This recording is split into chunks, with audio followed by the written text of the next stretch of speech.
Hello नमस्कार साथियों, आप सभी का brain box coaching centre Jhansi में आपका स्वागत है। जैसे कि आप सभी लोग जानते हैं, मैं आपका टीचर सुमित आप सभी को साइंस पढ़ाने वाला हूँ। आज क्लास 10th का पहला चैप्टर देखेंगे, केमिकल रिएक्शन एंड इक्वेशन। ठीक, चलिए तो फिर शुरू करते हैं। इस चैप्टर में जैसे पहला टॉपिक आप पढ़ोगे केमिकल रिएक्शन। केमिकल रिएक्शन होता क्या है? ठीक, इसका कलर चेंज कर दो। मैं आपको प्रॉपर पूरे नोट्स देते जाऊंगा, आप साथ में लिखते जाइए। प्रोसेस इन विच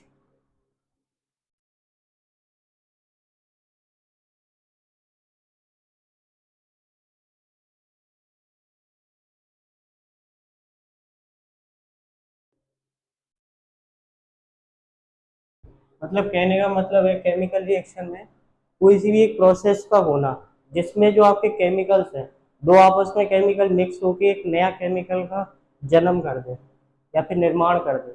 जो आपको नया केमिकल प्राप्त हो मिले उसी को अपन केमिकल रिएक्शन कहते हैं। ठीक है, तो इसमें अपन जैसे कि मान के चलिए आपकी केमिकल रिएक्शन कहीं ना कहीं केमिकल इक्वेशन के द्वारा ही संभव हो पाती है। ठीक, तो अपन इसको केमिकल रिएक्शन समझने से पहले अपन देखेंगे केमिकल इक्वेशंस क्या होती है।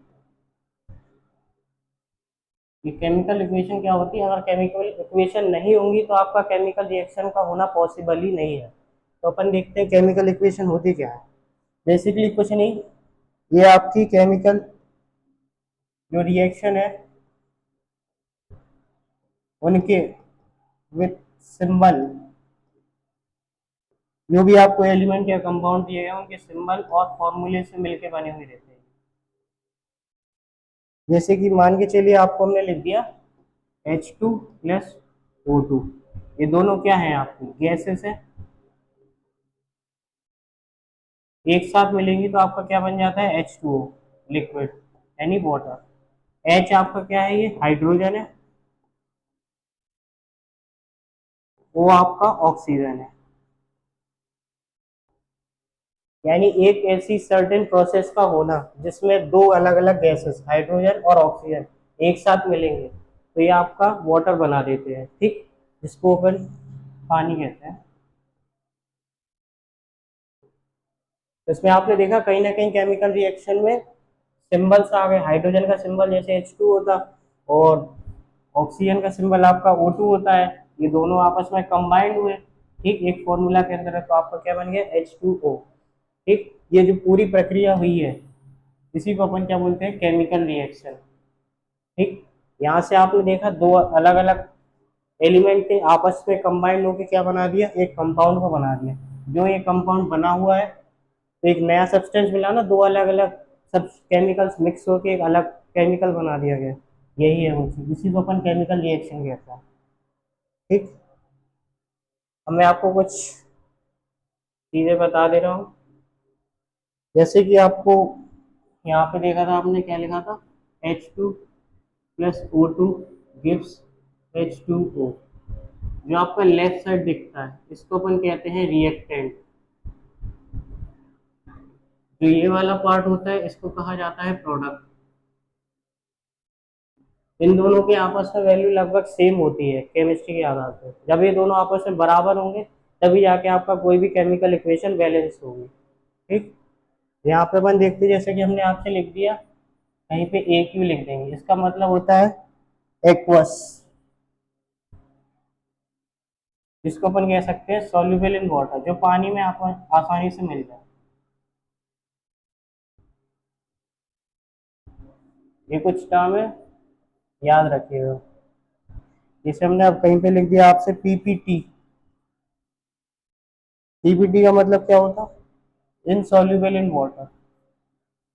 ये पानी में आसानी से नहीं घुलती है, मतलब मिल जाता है। जैसे चीनी और पानी का होना, आपस में से आप मिक्स करोगे, चीनी पानी आपस में मिक्स हो जाते हैं। और वहीं पे आप अगर देख लें तेल को और पानी को, जब आप खूब मिक्स भी करने की कोशिश करना, थोड़ी देर बाद आप देखना वो दोनों अलग ही अलग रहेंगे। तो इनसॉल्युबल चीज बताती है आपको ऑयल एंड वाटर को, और सॉल्युबल चीज बताती है आपको चीनी और पानी को। ये चीज थोड़ी ध्यान रखिएगा। इसी तरीके से हमने और आपको यहाँ पे एस लिख दिया। एस डिनोट करता सॉलिड को। और जैसे कि हमने यहाँ पे आपको डिनोट कर दिया जी, या फिर ऐसे ऊपर साइन लगा दिया, इसका मतलब होता है गैस। ठीक, यहाँ पे हमने बाई चांस कभी एल लिख दिया, इसका मतलब होता है लिक्विड।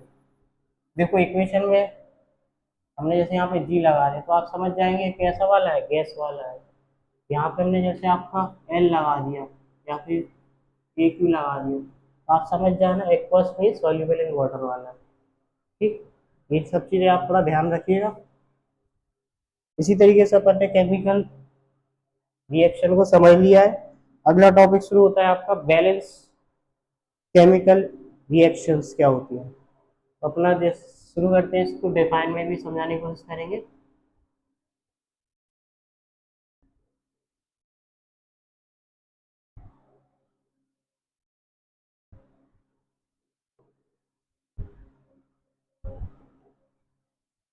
बैलेंस केमिकल रिएक्शंस क्या होती है।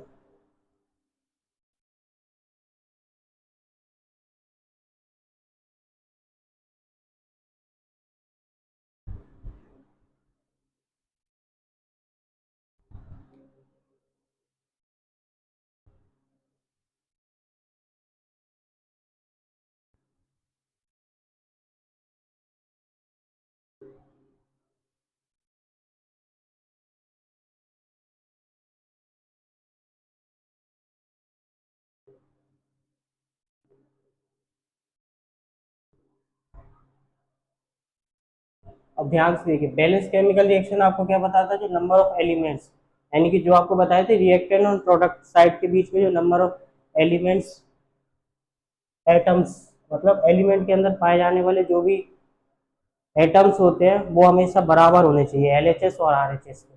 जैसे इसको इक्वेशन के द्वारा समझाने की कोशिश करेंगे। जैसे कि अपने आपको यहाँ पे लिख दिया,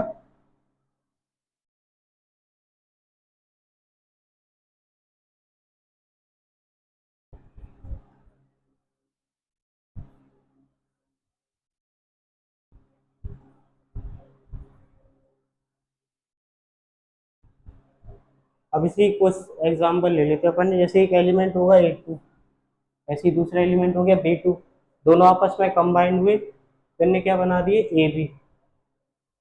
तो यहाँ पे आप देख, इसको पहले से बैलेंस है, अपन जैसे एक अनबैलेंस को ले लेते हैं, यहाँ पे आपके दे दिए गए। तो यहाँ पे आप देखोगे कि ये आपका कौन सा साइड था, रिएक्टेंट वाला, ये आपका साइड था प्रोडक्ट वाला। तो यहाँ पे आप देख रहे हैं जो ए एलिमेंट है उसके पास कहीं ना कहीं दो एटम है, जो बी एलिमेंट है इसके पास भी दो एलिमेंट है, और यहाँ पे और इन दोनों कंबाइंड हुए तो इनके पास कितना है, एक है। अब आपको इन दोनों को बैलेंस करना पड़ेगा, रिएक्टेंट साइड और प्रोडक्ट साइड आपस में बैलेंस होने चाहिए, तभी जाके आप इसको बैलेंस केमिकल रिएक्शन कहेंगे। एक जैसे एक रिएक्टेंट साइड साइड के दो एलिमेंट दिए गए, उस पर जो नीचे टू लिखा है ये आपको बता रहा है कि इस एलिमेंट के अंदर दो एटम पाए जा रहे हैं, यही लिखा है। जो नंबर ऑफ एलिमेंट्स, मतलब नंबर ऑफ एटम्स जो मौजूद हो किसी एलिमेंट के अंदर किसी केमिकल इक्वेशन के दौरान, वो हमेशा सेम होंगे एलएचएस साइड के और आरएचएस साइड के। तो यहाँ पे आपने देख लिया, ए आपका इधर पे ए की वैल्यू वन ही है, बी की वैल्यू वन है, इधर ए की वैल्यू टू है, बी की वैल्यू टू है, और आप इसके आगे टू लगा दोगे तो आप देखोगे ए की वैल्यू भी टू हो गई, और ये टू आगे लगा तो बी पे भी टू हो जाएगी, और यहाँ पे आपको है ही टू टू, ये आपकी क्या बन जाएगी, बैलेंस। ये भी क्वेश्चन आएंगे इसके तो अपन इसको थोड़ा डिटेल में समझेंगे।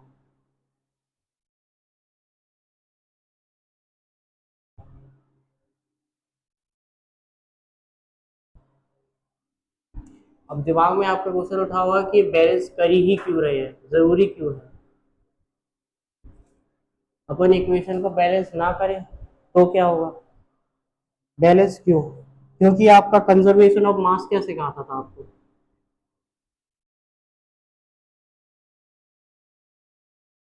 कंजर्वेशन ऑफ मास, कि जो टोटल मास ऑफ रिएक्टेंट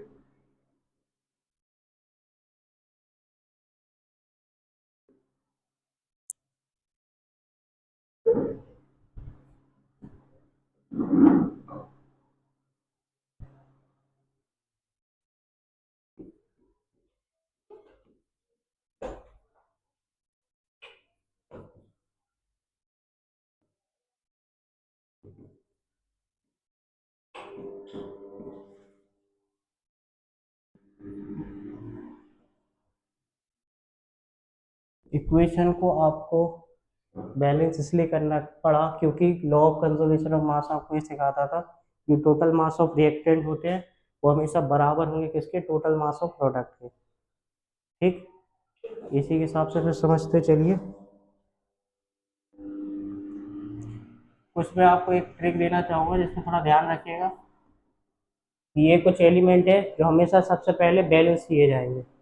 जैसे कि आप समझ सकते हैं 4 लोग हैं जिसमें सबसे ज़्यादा ताकतवर होगा उसी को आगे लिया जाएगा, बाकी 3 उसके पीछे हो जाते हैं।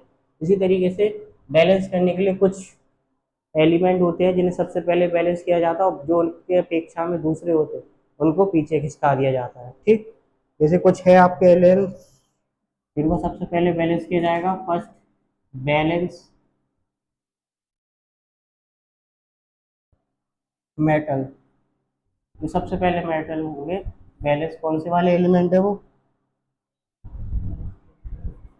Zinc, Fe, Na, Al, Mg, Mn,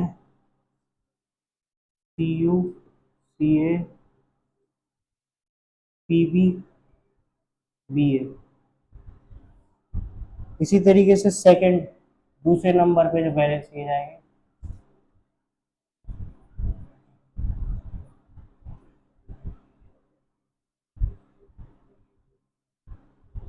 जो कि आपके हैं क्लोरीन, ब्रोमीन,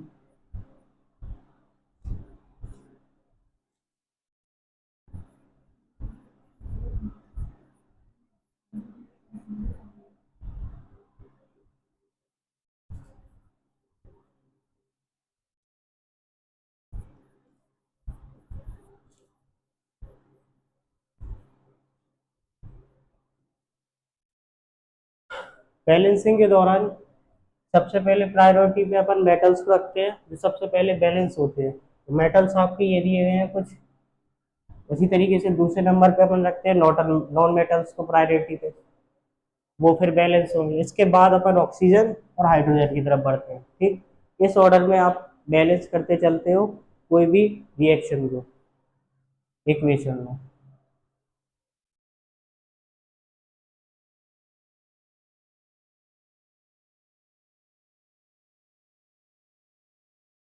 एक इक्वेशन दे दी जैसे Zn प्लस HCl, क्या बनाएगा आपका ZnCl2 प्लस H2। एक इक्वेशन एक इक्वेशन दे दी गई है, इसको अपन बैलेंस करने की कोशिश करेंगे। किस तरीके से इसे अपन बैलेंस करेंगे, तो यहाँ पे आप देख लीजिए, ऐसे देखिएगा। जिंक की वैल्यू कितनी दे दी गई 1, हाइड्रोजन की वैल्यू कितनी दे दी गई 1, क्लोरीन की वैल्यू दे दी गई 1। इस तरफ देख लीजिए, ये एल एच एस की साइड में होगा। जिंक की वैल्यू यहाँ पे 1 दे दी गई है, Cl की वैल्यू यहाँ पे 2 दे दी गई, H2 की वैल्यू यहाँ पे कितनी 2 दे दी गई है। ओके,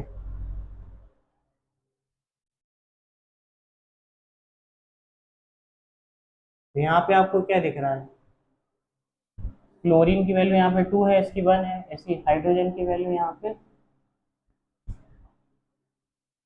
2 है, यहाँ पे 1 है। तो यहाँ इस तरफ तो अपन कोई बदलाव कर नहीं सकते, जो चीज ऑलरेडी दी गई है इधर पे कोई चेंज कर नहीं सकते। यहाँ पे तो चेंज अपन कर सकते हैं क्योंकि 1 1 दिया गया है। बैलेंस करने के लिए अपन क्या कर सकते हैं, यहाँ पे क्लोरीन जो 1 है तो 2 बना सकते हैं, हाइड्रोजन जरा 1 है वहाँ पे 2 बना सकते हैं। कैसे बनाएंगे अपन, इसी यहाँ पे HCl तीनों एक साथ लिखे हुए हैं, यहाँ पे अपन जैसे 2 आगे लगा देंगे तो ये क्या हो जाएगा, अब की बार में Zn तो आपको दिया ही गया है, H के आगे 2 लग गया तो H की वैल्यू क्या हो जाएगी 2, और 2 जब आगे लगा है तो आप ये समझ सकते हो तो Cl पे भी क्या आ जाएगा 2। यहाँ पे देख लीजिए अपन यहाँ पे कोई चेंज किया नहीं, Zn पे क्या लगा, कुछ लगा है नहीं लगा मतलब 1।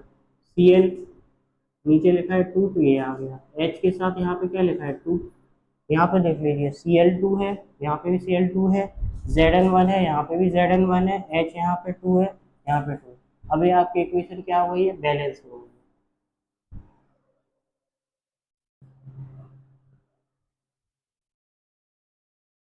अब केमिकल रिएक्शन में अपन ने पढ़ लिया है, उसमें केमिकल इक्वेशन क्या होती है, उन केमिकल इक्वेशन को अपन कैसे बैलेंस करते हैं, जो है बैलेंस नहीं है, अनबैलेंस है, ठीक।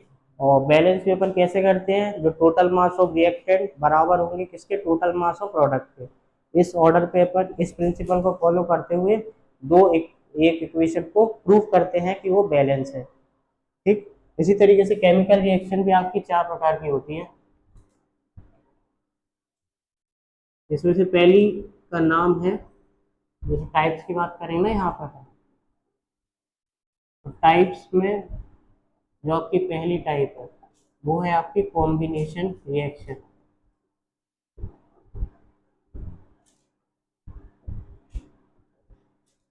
कॉम्बिनेशन रिएक्शन क्या होती है, बेसिकली दो टू और मोर रिएक्टेंट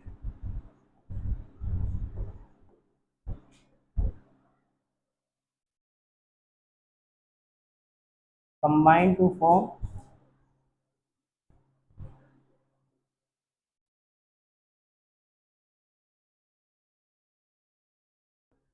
मतलब समझिए, रिएक्टेंट दो से ज्यादा रिएक्टेंट एक साथ कंबाइन होके एक सिंगल प्रोडक्ट बाहर निकाले, उसी को अपन कॉम्बिनेशन रिएक्शन कहते हैं। जैसे कि आप एग्जांपल लीजिए, let suppose Mg plus O2, magnesium और ऑक्सीजन जब आपस में कंबाइन होंगे तो Mg क्या बन जाएगा, O। अब इसको अपन बैलेंस रूप में देखेंगे तो क्या कर सकते हैं, यहाँ पे आप देख रहे हैं ऑक्सीजन 2 है, यहाँ ऑक्सीजन 1 है, यहाँ आगे 2 लगाओगे तो आपको यहाँ पे भी 2 लगाना पड़ेगा, अभी आपकी बैलेंस हो चुकी है, ठीक। यहाँ पे Mg आपका किसका रूल कर रहा है, रिबन, और MgO आपका हो जाएगा व्हाइट पाउडर,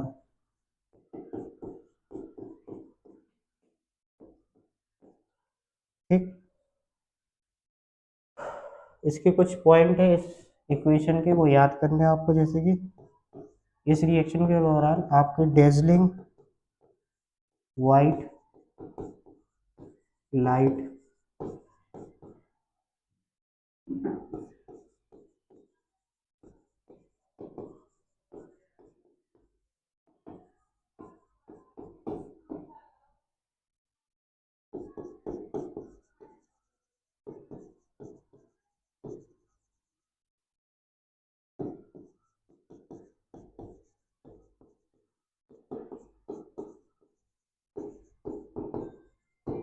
कॉम्बिनेशन रिएक्शन में जो आपकी मैग्नीशियम वाली इक्वेशन होती है, इसमें क्या होता है बेसिकली, जब ये रिएक्शन आप परफॉर्म करेंगे या फिर बनाएंगे उस दौरान एक चमकती हुई सफ़ेद रोशनी आपको मिलेगी, जिसको वेरी ब्राइट लाइट कहा गया है। इतनी तेज होगी वो ब्राइट लाइट कि आप उसे आसानी से आंखों से नहीं देख पाएंगे। साथ ही साथ इस दौरान हीट भी इन्वॉल्व होती है, मतलब हीट बाहर निकलती है, अंदर हीट नहीं जाती, हीट एकदम बाहर निकलेगी। क्योंकि हीट में एक चीज़ याद रखना आप सभी लोग, एक्सो और एंडोथर्मिक। एक्सो मीन्स हीट का बाहर निकलना, एंडो मीन्स हीट का अंदर जाना, ठीक। तो ये हीट की निकलने वाली रिएक्शन भी होती है आपकी कॉम्बिनेशन रिएक्शन, ठीक। जिसमें आपकी एक एग्जाम्पल से आपको बता दिया है।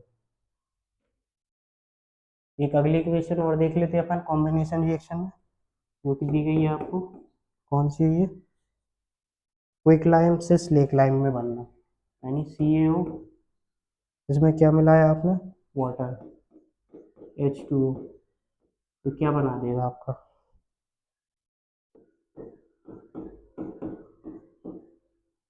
Calcium hydroxide.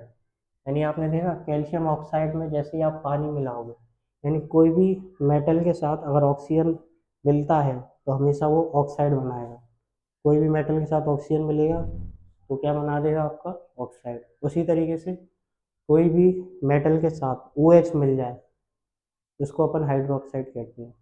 जैसे कि यहाँ पे देखो कैल्शियम के साथ OH मिला था तो इसे कैल्शियम हाइड्रोक्साइड कह दिया। इसी तरीके से सोडियम के साथ OH मिल जाएगा तो आप उसे कहेंगे सोडियम हाइड्रोक्साइड।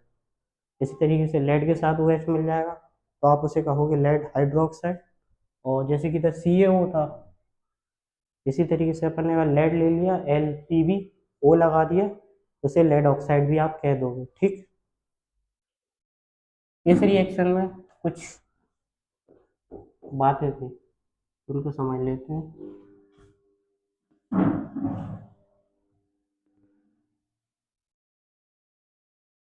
सीईओ, जिसको हमने बोला था ना क्विक लाइन, और ये क्या था आपका, यहाँ पे जाके स्लेक लाइन बन गया। क्विक लाइन से स्लेक लाइन बनने की क्या हुई इसमें? क्योंकि देखो, पहले कैल्शियम ऑक्सीजन की प्रेजेंस में था तो उसे अपन ने क्विक लाइन कहा, और जब ये कैल्शियम ऑक्सीजन के साथ साथ हाइड्रोजन, यानी इन दोनों का कंबाइंड लिक्विड फॉर्म होता है हाइड्रोक्साइड, इसके फॉर्म में पाया गया तो ये स्लेक लाइन बन गया। ठीक। कुछ मेन बात आपकी जैसे क्या है इसमें, क्विक लाइन,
चलिए इसके पॉइंट देख लेते हैं इस इक्वेशन की भी।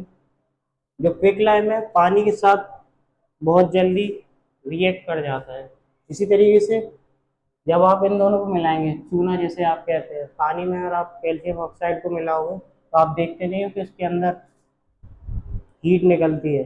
जैसे ही आप चूने में पानी मिलाइए, देखना उसमें से बहुत हीट आप देखोगे, हीट बाहर निकलते हुए। तो राइज इन टेम्परेचर, जब भी हीट निकलेगी तो टेम्परेचर तो जाहिर तौर की बात है बढ़ेगा ही बढ़ेगा, तो वो आपकी एक एक्सोथर्मिक है। साथ ही साथ जो आपकी एक इक्वेशन दी गई है, ये किसका एग्जाम्पल है, कॉम्बिनेशन का, और साथ ही साथ एक्सोथर्मिक का भी। जैसे कि आपने देखो कि कार्बन लिए सॉलिड फॉर्म में, कुछ कार्बन के टुकड़े ले लिए होंगे छोटे छोटे सॉलिड फॉर्म में, उसको ऑक्सीजन के साथ मिलाया गया, रिएक्ट कराया गया इन दो को अलग अलग, तो आपका क्या बन जाता है, कार्बन डाई ऑक्साइड, CO2। वो किस फॉर्म में रहता है, गैस के फॉर्म में रहता है, जिसको अपन बर्निंग ऑफ कोल भी कहते हैं। ठीक, यानी कि कोयला को जलाने पे आपको कार्बन डाइऑक्साइड मिलता है।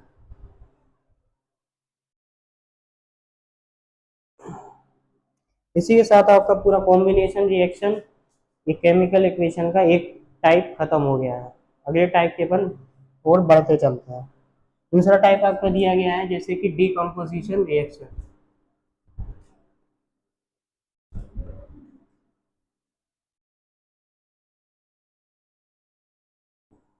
ये सारे के सारे जो मैं आपको टॉपिक पढ़ा रहा हूँ सारा एनसीईआरटी से लिया गया है, सारे एनसीईआरटी के क्वेश्चन है। ये सब उनकी मेन मेन लाइंस है जो मैं आपको लिख रहा हूँ, फालतू का इस पे वो नहीं है। सब शॉर्ट में लिख दिया, आप ये सब लिख सकते हैं पेपर में। One reactant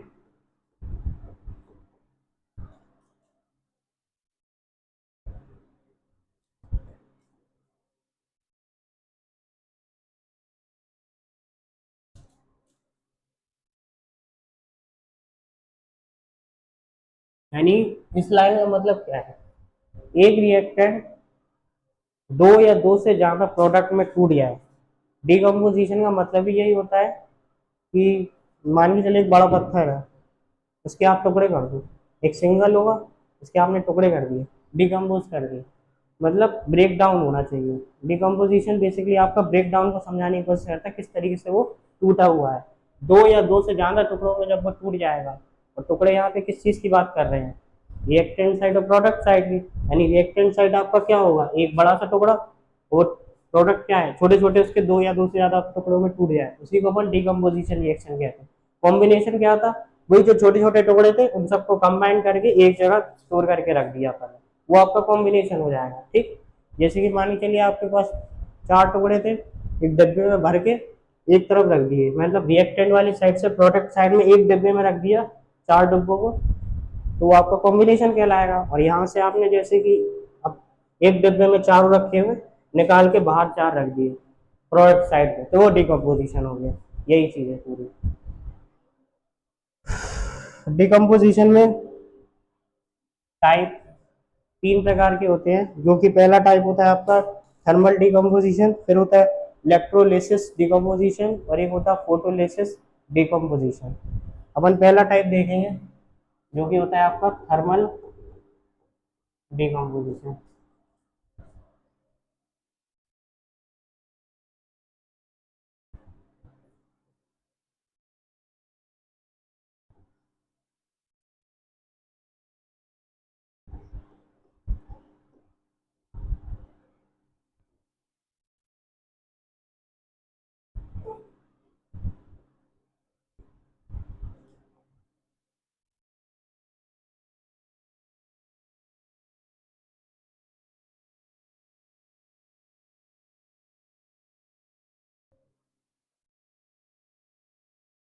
thermal decomposition basically follow करता थर्मोलाइसिस को। थर्मोलाइसिस का मतलब ही होता टूटना किसकी सहायता से, हीट की सहायता से, मतलब ब्रेक हो जाना हीट की सहायता से, वही आपका थर्मल डिकम्पोजिशन होता है। ठीक, जैसे इसमें कुछ इक्वेशन मैं आपको बताता हूँ जो ब्रेक हो रही है थर्मल डिकम्पोजिशन से। सी ए सी ओ थ्री को अपन कहते हैं कार्बोनेट। जैसे आपको बताया था O2 को कहते हैं ऑक्साइड, और आपका CO3 को कहेंगे कार्बोनेट, OH को कहते थे हाइड्रो ऑक्साइड। ये कुछ है, याद कर लेना, वरना एक अलग से जब क्लास हुई तो इसको मैं आपको लिखवा दूंगा इसको लिए अलग से। कैल्शियम कार्बोनेट अपन सॉलिड सॉलिड फॉर्म में लेंगे, जैसे बर्फ होती, बर्फ क्या होता है, एक सॉलिड फॉर्म है पानी का। इसी तरीके से कैल्शियम कार्बोनेट भी अपन ने सॉलिड की फॉर्म में ले लिया। इसको जैसे ही आप, ट्राइंगल का मतलब होता है हीट, इस ट्राइंगल का मतलब समझना हीट दे रहे हैं अपन। ठीक, करोगे तो CaO कार्बोनेट, समझ गए, कैल्शियम के साथ एक ऑक्सीजन जाके यहाँ पे हो गया, और साथ ही साथ अब आपके पास क्या बचा यहाँ पे, O2 बचा और C बचा, तो क्या बन जाएगा CO2। कैसे ब्रेक हो गया, समझ में आया ये, मैं दोबारा बताते हैं। Ca दिया है कैल्शियम, इधर ऑक्सीजन दिए तीन, CaO एक ऑक्सीजन ले लिया, अब यहाँ पे ऑक्सीजन कितने बचे होंगे, टू बचे होंगे, और C दिया, देखो एक सी दिया है, ऑक्सीजन के साथ टू जुड़ गए। ये इस तरीके से आपकी जो एक कंपाउंड था वो ब्रेक हो गया, टूट गया। ठीक, ये जो आपको दिख रहा है इसका केमिकल नेम क्या होता है, लाइमस्टोन, कैल्शियम कार्बोनेट का। और जब ये ब्रेक हो जाता है तो क्या बन जाता है, क्विक लाइम।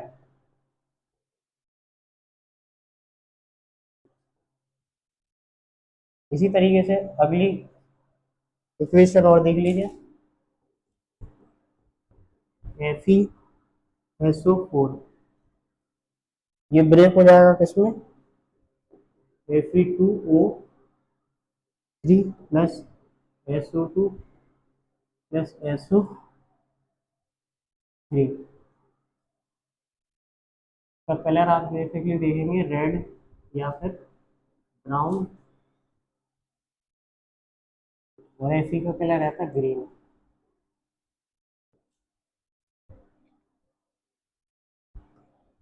अगला दे दिया आपका PbNO3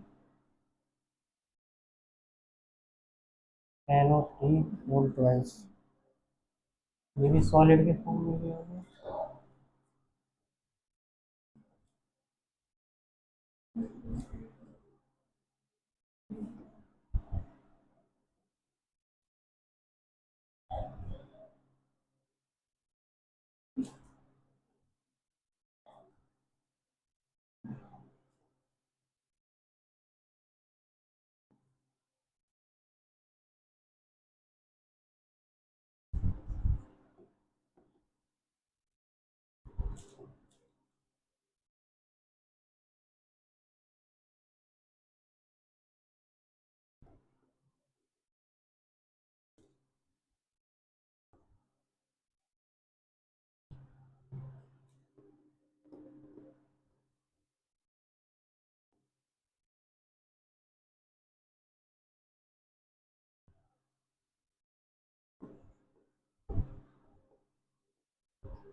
ये दो इक्वेशन थी, Fe की तो बताई थी। SO4 सल्फेट कहते हैं इसे, यानी आयरन सल्फेट ब्रेक डाउन होगा iron oxide plus SO2 plus SO3, ये दोनों आपके क्या होते हैं, एयर पॉल्यूटेंट है। मतलब वातावरण में पाए जाने वाले वो प्रदूषण वाले गैसेस, उन्हीं को अपन एयर पॉल्यूटेंट भी कहते हैं। ये आपकी पाई जाती है जब आपका आयरन सल्फेट ब्रेक डाउन होता है किससे, किसी हीट के द्वारा, ठीक, थर्मल डिकम्पोजिशन में, तो ऐसे टूटेगा। इसी तरीके से आपका लेड नाइट्रेट जब ब्रेक होगा, ठीक, तो क्या बनाएगा, लेड ऑक्साइड प्लस नाइट्रेट। ठीक, इनके कलर आपके नीचे लिख दिए गए हैं। ये तीनों की तीनों इक्वेशन जो एक पीछे दी गई है, सारी सारी थर्मल डिकम्पोजिशन है। और कहीं ना कहीं इसमें अपन एंडोथर्मिक रिएक्शन है, इसमें अपन हीट लगा रहे हैं, हीट निकल नहीं रही है। कॉम्बिनेशन में हीट निकलती थी, और थर्मल में अपन लोग क्या करेंगे, हीट को देंगे उस कंपाउंड को, जिससे कि वो ब्रेक हो पाए। ठीक है, आज के लिए इतना काफ़ी है। अगले लेक्चर में अपन इसको आगे कंटिन्यू करेंगे। ठीक है, थैंक यू एवरीवन, मिलते हैं आगे। जैसा ही मैंने आपको बता दिया है, आगे अपन लोग मिलेंगे, इसको आगे कंटिन्यू करेंगे। और आपको अच्छा लगा हो तो इसकी रिव्यू दीजिएगा, लाइक करिएगा, शेयर करिएगा, सब्सक्राइब करिएगा।